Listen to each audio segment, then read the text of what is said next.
Welcome to the Galway Races new 6-episode podcast series, Let's Be Having You Galway, relaying stories from inside and outside the parade ring. Paul Collins here. It's been my honour to chat to racing royalty and lifelong fans alike.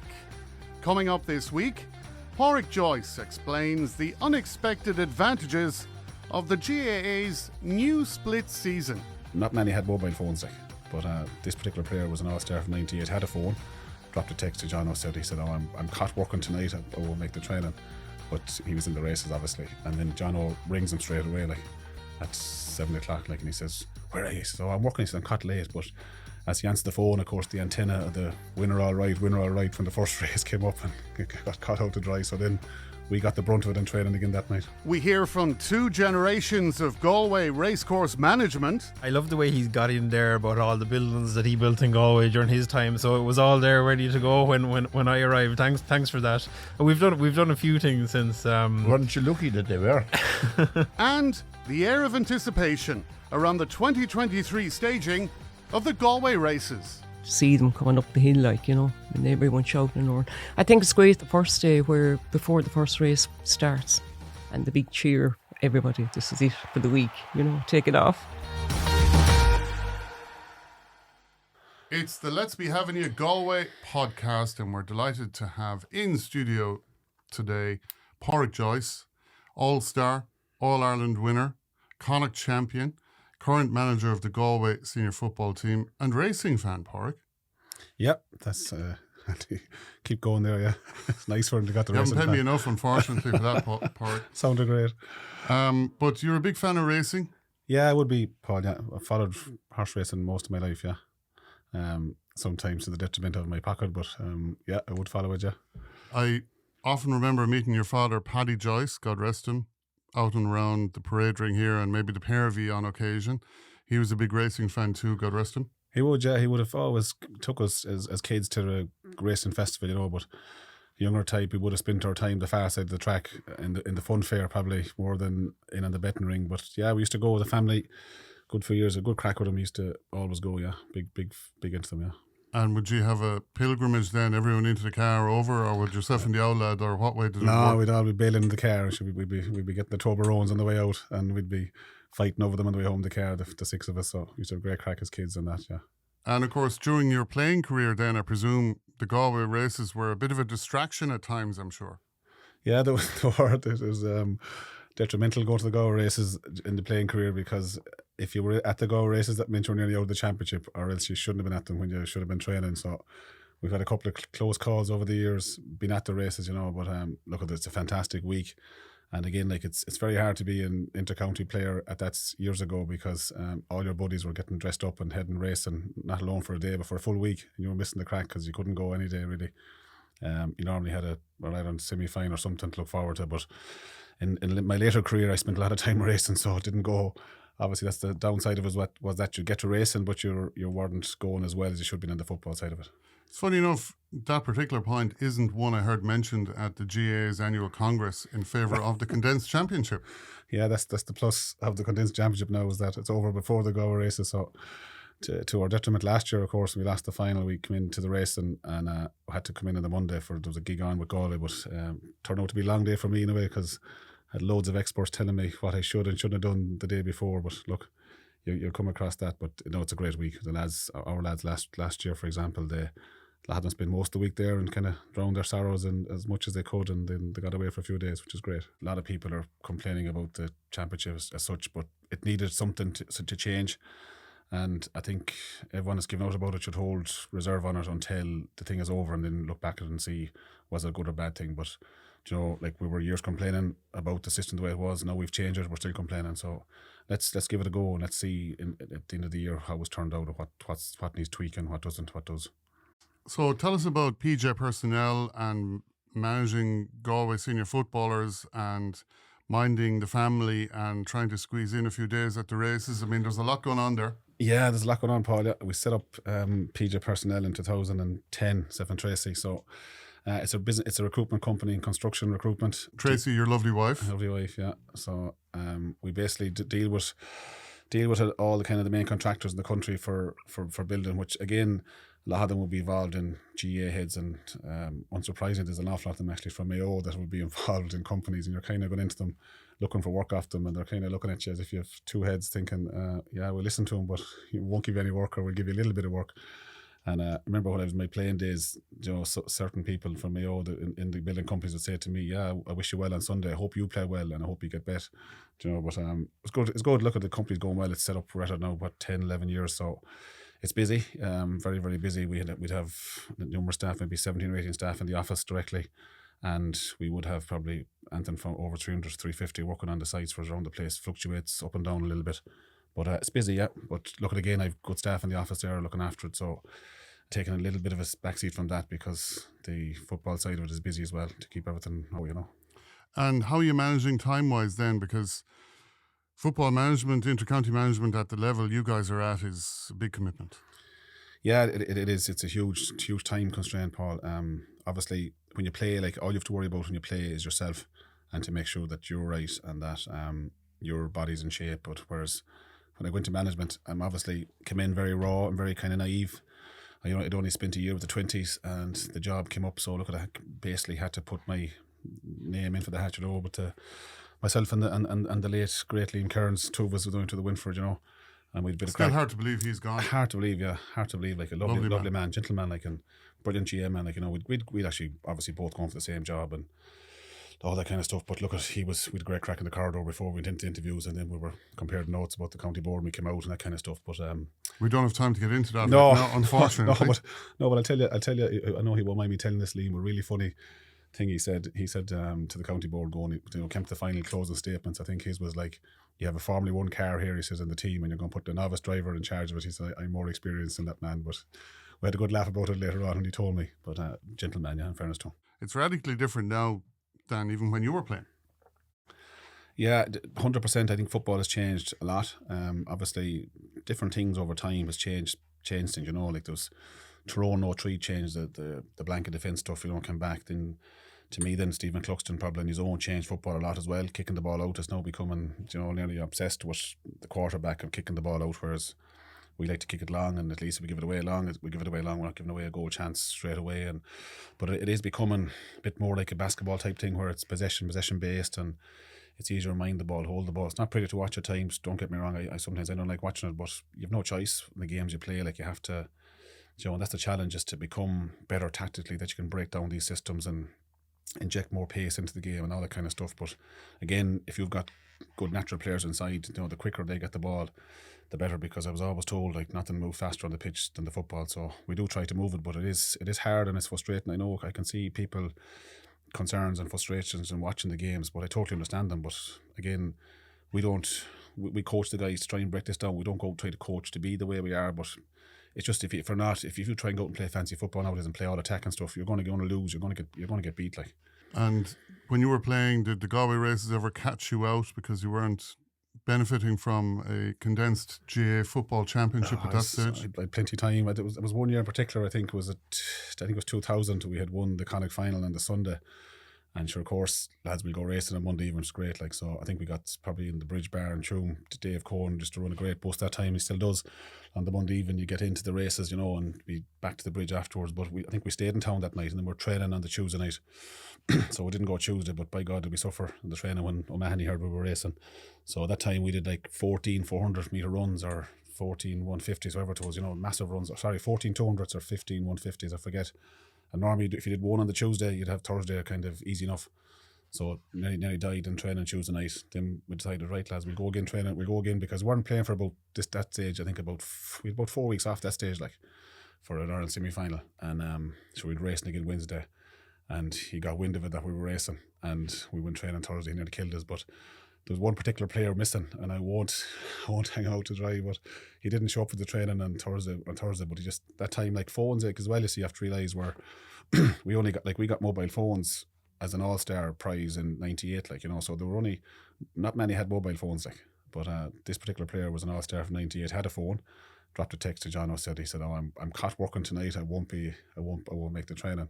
But he was in the races, obviously, and then John rings him straight away, like, at 7 o'clock, like, and he says, where are you? So I'm working. He said, I'm caught late, but as he answered the phone, of course, the antenna of the winner all right from the first race came up and got caught out to dry. So then we got the brunt of it in training again that night. Really hard session. The all-star player in question, is he in the studio right now? No, he's not.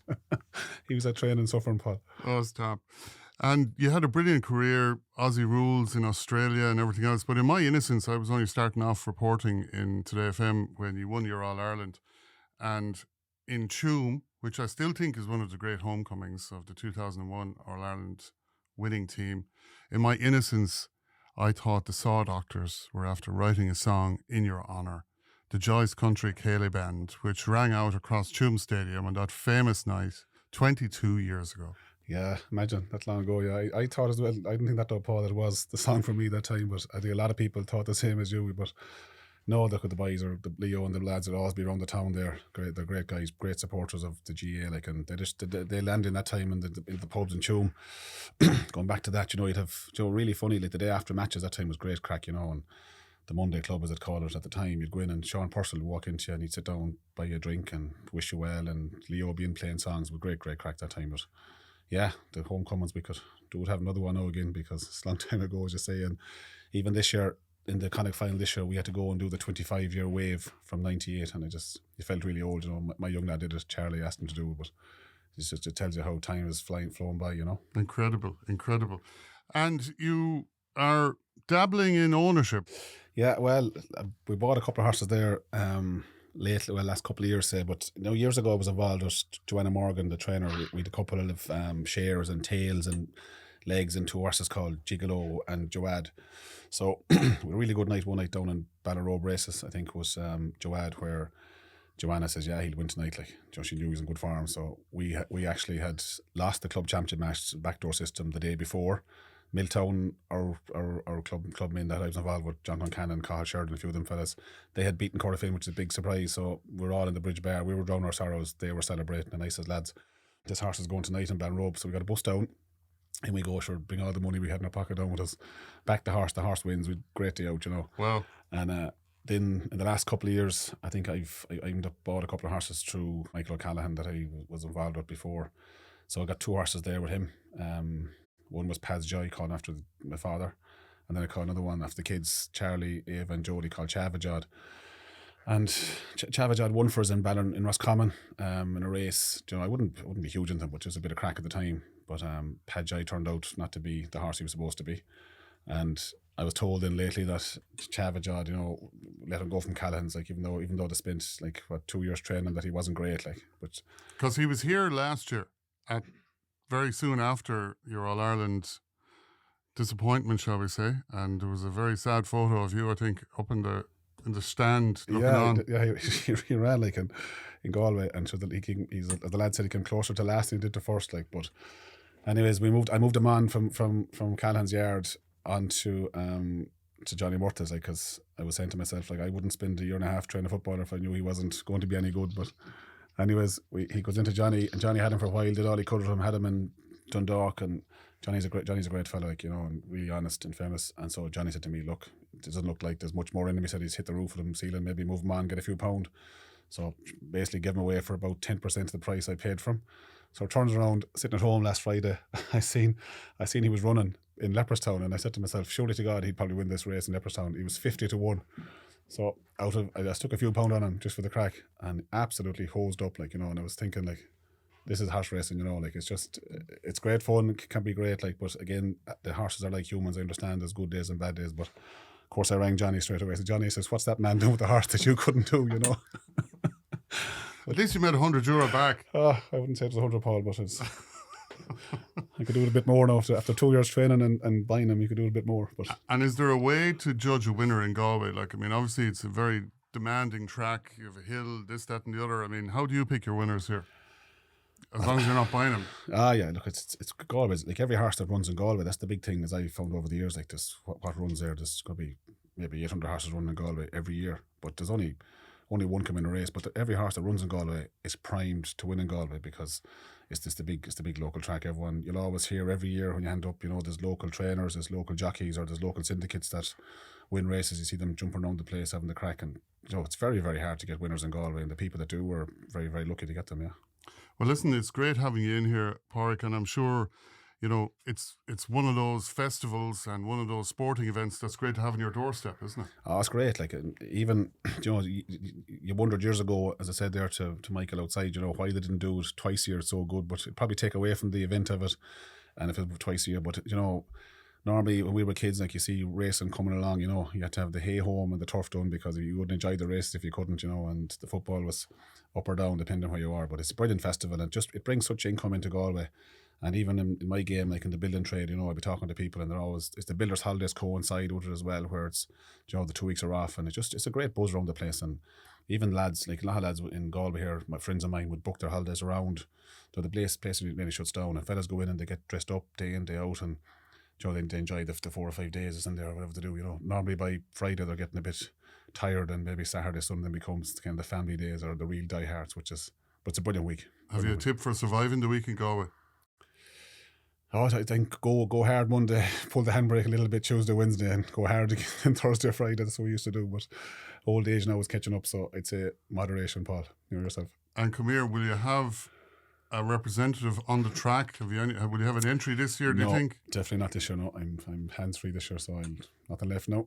Well, listen, it's been an absolute pleasure chatting to you as always, Padraic. Thanks for coming in. Thank you. 2 generations of the Moloney family have steered the Ballybridge ship in recent years. From Knocklong in County Limerick, John Moloney, and the current manager, Michael Moloney. Time to find out the answers to simple questions like who the best manager was. Welcome, Michael Moloney. 2023, can't wait for it. I suppose this is what we do. This is what we live for year in, year out. It comes around once a year. We spend 2-3 years planning it, but once the previous festival is over, it's all eyes on the next one. And it's a great occasion. We start with a very small team. There's 10 full-time people in the racetrack. Really good people that everything starts from, and we build on from there. From kind of January, February, March, we start taking on people, and it ramps up, and so many contractors and so many people involved in the races, people that come back year in, year out, from lighting house, our plumbers, our electricians. There's people that have been taking that Galway Race Week off for 40, 50 years of their main job because they just want to come up and work in Ballybridge and be part of the atmosphere and the occasion up there. And it's always a great occasion. I think, the Monday is always a fantastic day. I think post-COVID, the most thing I was looking forward to last year on the Monday was just opening the gates and see the people coming through again. And I think it was emotional for everybody involved, because we'd had such a difficult couple of years, and just to see the excitement being back in Ballybridge, and 2022 was, I think, the best festival we've had yet. It was just, the atmosphere was amazing. Everybody was in great form. The weather was brilliant. So we're hoping for more of the same again this year. We made a lot of changes last year around the race course, improved the facilities, and I think people really appreciated it. And that's all there again this year, plus more. And I can't wait to have people back, and there's going to be more new things to see, and it's going to be another great year. People just love to be part of it. The horse racing is great. The industry is a massive support. We have all the top trainers, jockeys. They love coming to Galway. Why do you think? I suppose, look, it's testament over to the years of the work that's been done in the racecourse. We've been able to improve the prize money significantly over the last couple of years. We've the plate and the hurdle worth astronomical amount of monies, 270,000 each. I think the ground conditions has improved. Jerry Broderick is our foreman up there, and a huge amount of investment has been put in by the race committee over the last 25 years, and the ground then in the last maybe 10-15 years, and drainage program. And I think Jerry and his team, come the Monday of the races, you walk out onto that track, it's like a carpet. It hasn't been used since October, and the timing as well is great though for maybe the floating race score, because you're in the middle of school holidays, maybe you're coming into the end of school holidays, and people are saying, right, we want to have a right good cut now before the kids go back to school. Yeah, indeed. Look, I think racing in general is in a very good place at the moment. We have some really good festivals going in Ireland, and there's a strong draw to it. And I love seeing the likes of Ballinrobe, Sligo getting big crowds, because that means Kilbeggan. Don't forget they're- Kilbeggan. Paddy Ryan will be getting on to me. You never mention me. they're once those courses are going well and getting big attendances, it generally turns into people wanting to come to Galway. And I think we've probably changed over the years as well, and while racing is central to Galway and is part and parcel and everything of what we do, it's become more and more of a festival. So it's not just attracting the race and punter, it's the people that want to come down for the music, for the crack, for the atmosphere. We're so lucky to be so close to such a great city as well. The party continues in town, the hotels and pubs, everybody gets involved. It's Taxis, a great restaurants. campus for all that. A really great. Everything really works, doesn't it? Yeah, not too it's far just from anything. everything works, and I suppose everybody in Galway looks forward to the races. The summer calendar in Galway, things happen in Galway either before or after race week. That's how the calendar works in Galway, and that's always been the case. So just talking to people even in around the city in the last couple of days, people are so looking forward to it. Businesses are getting prepared, ready for it. It's a highlight of everybody's summer, really. Can I ask you one or two highlights this year before we kind of look at how it's changed over the years? Look, I suppose the racing is always the highlight. I think if we saw Hewick, who won the Galway Plate last year, and obviously owned by Shark or trained by Shark Hanlon, gone on to do some amazing things around the world, win the American Grand National, and I was speaking to Shark a couple of weeks ago, and he's certainly aiming to come back to the Galway Plate again. And I think that story, that racing story, captured the public imagination. And I was talking to Shark that day to see would they bring Hewick back, even just to parade around Galway, because I think people would love to see him. So to have him back and competing in the Galway Plate this year would be, I think, amazing. I think it would draw a huge crowd. We've so much going off course as well. We've introduction of somewhat of a dodgy scenario. I'll have to blame our sales and marketing manager if this one goes wrong, but if it goes right, I'll take the credit for it. But we're introducing a kiss cam at Galway Races this year, so you want to be careful who you're standing beside. Very good. That's nearly a podcast in itself, so we'll park that for the minute. Michael, I want to ask you, how do you think the 2023 festival stacks up against, say, years ago? That's a difficult one, I suppose. It is. Say, take 20 years ago. Oh, it's changed so much. I suppose I Are you doing a better job maybe than was the case 20 years ago? I suppose I moved on to the racecourse when I was 4 years of age, so I've been around it a long time, and I think everything is so drastically different. I think the one thing that hasn't changed is the crack and the atmosphere and the entertainment and the getting together. That's definitely the same, but outside of that, from 20 years ago, it's vastly different in many ways. Well, there's one way to find out whether it's good, bad, or indifferent, or an improvement from 20 years ago. Now I'm in trouble. You're in trouble now, because joining us in studio is John Moloney, the former manager of Galway Racecourse between 1989 and 2015, and father of Michael Moloney. John, welcome. Thank you. Is your son making a hames of the whole setup, or is he doing a good job, or what way do you read it at the minute? Well, I think he's doing an excellent job. He's biased now on that one. I don't think much has changed in one way since 20 years ago, because there were still maybe 50 races, 50 winners, and a lot of people made money and a lot of people enjoyed themselves. So I think that's the big thing about Galway, that people love coming to Galway. Now, the facilities have changed an awful lot since that 20 years ago, or maybe a little bit longer. I must take responsibility for a lot of it myself, but I think our committee, the Galway Race Committee, were an excellent body of people down through the years, and I had the pleasure of working with Lord Killannon, who was a member of our committee at the time, our great chairman, Paddy Ryan, who had terrific foresight to push the whole thing forward and start to redevelop the racecourse.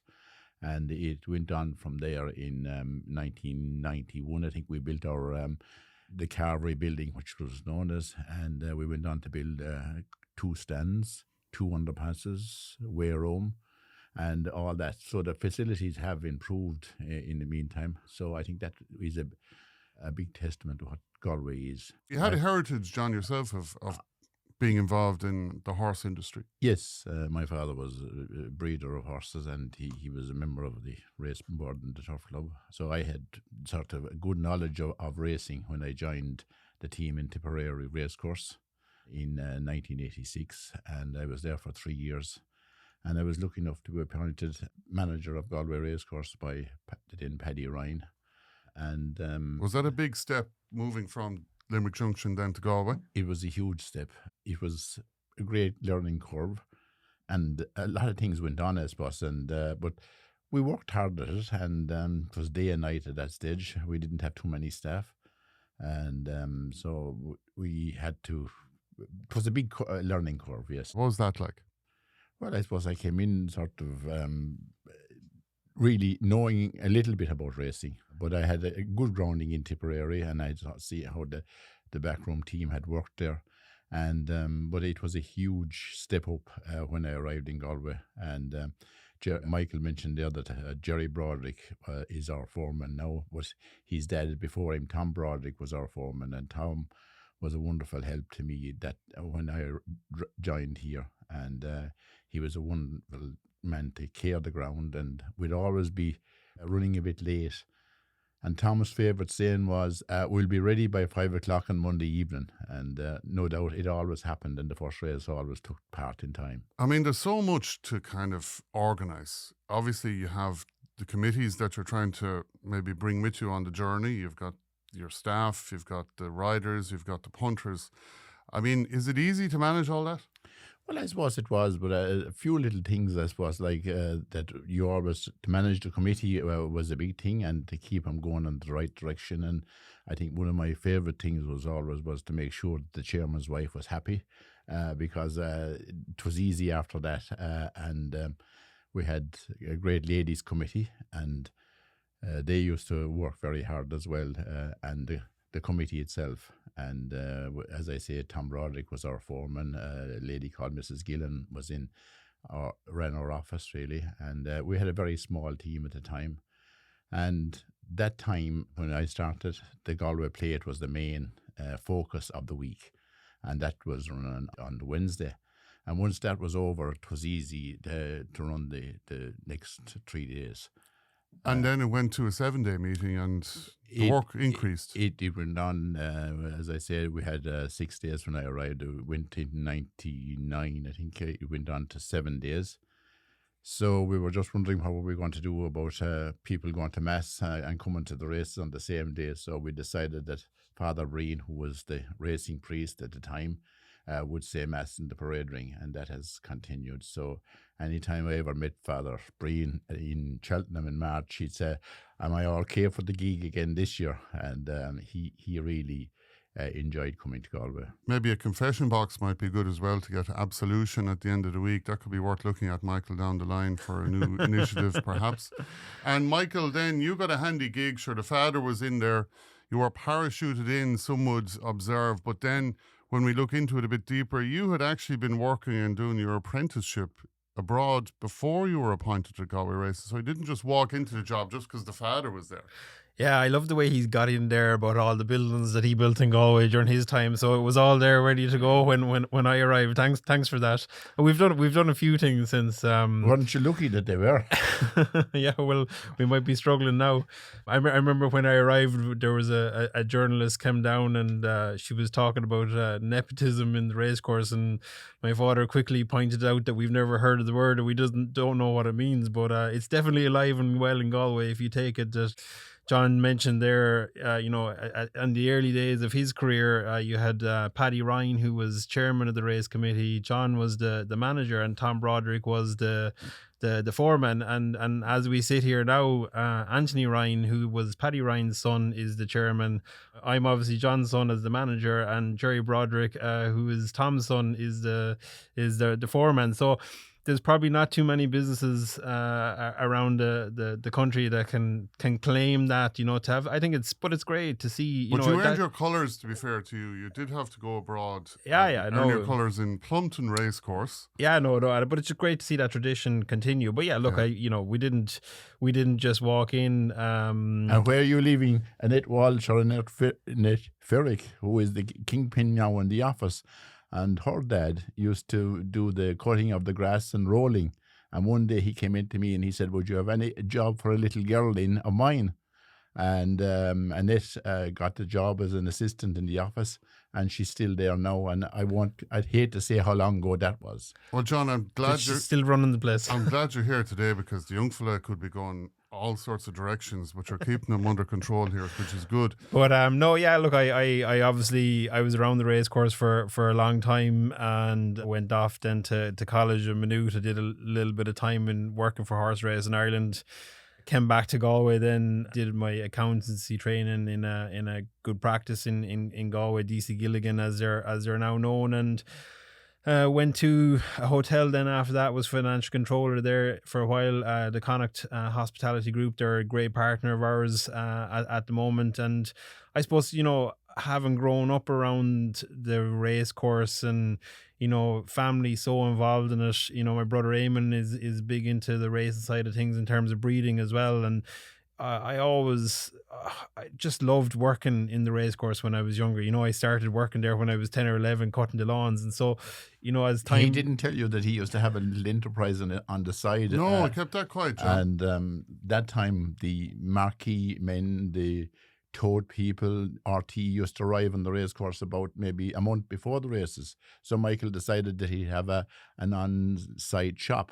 So himself and his cousin Seamus Ryan used to cycle around the racecourse every day at lunchtime and sell cans and potatoes and all to all the different people. So I think that's where he got his entrepreneurial. We had to make a few quid somewhere. But yeah, no, that those were the memories, you know, of being so involved in it. And I suppose I loved being part of the people coming to the races, and, you know, worked on the turnstiles for many years. And I suppose I was working then in the hotel and always wanted to get back into it. And I just felt that, you know, to do something else and to do it somewhere else was probably a good route. So I went over to the UK originally as a financial controller in Plumpton Racecourse down the south of London, and had a great time there, and was eventually appointed the CEO there, and was a number of years there. And one day, it was actually out of the blue. I don't think many people knew John was planning on retiring from Galway Racecourse at the time. I don't think anybody really knew.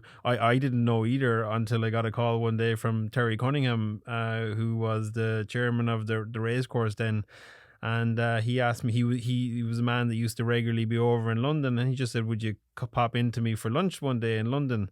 And he just asked then would I be interested in interviewing for the job. So there was a long process there afterwards. But, you know, did you ring the father then and said, you never told me you left that job? What's going on? Yeah, well... His mother didn't know he was going to Plumpton either. Yeah, look, lads, it's all coming out in the wash now, lads. I had a great 4 years in the UK. I went for 2 and you know, stayed for 4 or 5, and I suppose, you know, I had planned to probably stay over there a bit longer. As I say, I didn't think that John was retired, and in fairness, I was very young at the time. I never expected to be coming back to Galway. It didn't cross my mind. Delighted to be coming back and had the opportunity to get going in Galway and continue to, I suppose, what John and the committee had done to date, and you know, he's claiming for all the facilities. We have done one or two things since then. We have a new champagne building that's built nice. The Wilson Lynch building. Good place to observe. People still call it the champagne tent. I don't get that was designed before you came. Jesus, we're in trouble now. I wonder, does he looking for the job back, is he?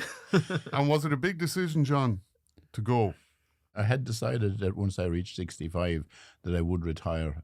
It was a great place to work, but it was becoming a very, very, for a 65-year-old, it was becoming a fairly... Oh, you're fresh. You're not looking anywhere like it. Gig. I was thinking about it last night, you know, even in terms of the racing side of things, the house that we live in is on the racecourse as well. And, the phone in the office was the same phone that used to connect up to the house. So every day when the girls left the office, Annette probably, they used to have to switch the phone up to the house, and it was like it reminded me of the story about leaving on the immersion in Ireland. If the phone wasn't switched up from the office, there used to be chaos, and you'd have to go back down to check it and make sure the phone was switched up. And then coming up to the races, and if your mother wasn't there to answer it, yeah, well, that's what I was going to say. At 6:30 in the morning, John had be gone off to walk the course to see what the ground was, and the phone would start ringing, and you could hear my mother trying to get out of bed to answer the phone to the trainers to give them the latest ground description, and he wouldn't be back yet, so she was probably making it up based on what it was from the day before. Hold on, no, let me go. I'll pull back the curtains here now and have a good look. That's what John Francis King used to say. The first time I ever put on these headphones that we have on us now, it was an interview in Galway Bay. And the guy who was called John Francis King, I think that used to do it. And one of the last questions he'd always ask me was, John, what's the weather forecast? And he'd say, and I must pull back the curtain to see what he's doing outside. Way back, all the traffic came across the track, and the people then came across the track in front of the stands as well to get into the racecourse. And one evening, just before the first race, the buses were coming in. It had rained a lot, and one of the buses got stuck on the track. The horses were going down for the first race, and I think it was Kevin Manning had a near accident with crashing into a bus. So would have been a great photo. And it was the same thing. We used to have the people on the hunt, people on horseback, to make sure that to clear the track of the people going across in front of the stands before the horses would go out for the first race. So, like, all those developments helped to run the place and made it much more easier. Would it be fair to say one of the most successful trainers in your time, John, and probably still to this day, was Dermot Weld? I mean, he was known as the master of Ballybrit. Yeah, he was, and I suppose he still is. Well, I suppose there is other people have come up along the way, but Dermot Weld was rode. I think Spanner was one of his first winning rides in Ireland or in Galway, and he had trained the winner the previous year. And I was watching him there not so long ago, talking about all the horses, good horses that went on and won derbies even. The likes of Grey Swallow, Go and Go went to the Belmont, and all the different horses that went on. And I think one year it was since 2010 that he'd trained 16 winners in the 1 week. And it was just well. But now I think Willie Mullins has probably taken over the mantle. Aidan O'Brien brings all his good 2-year-olds here and to run.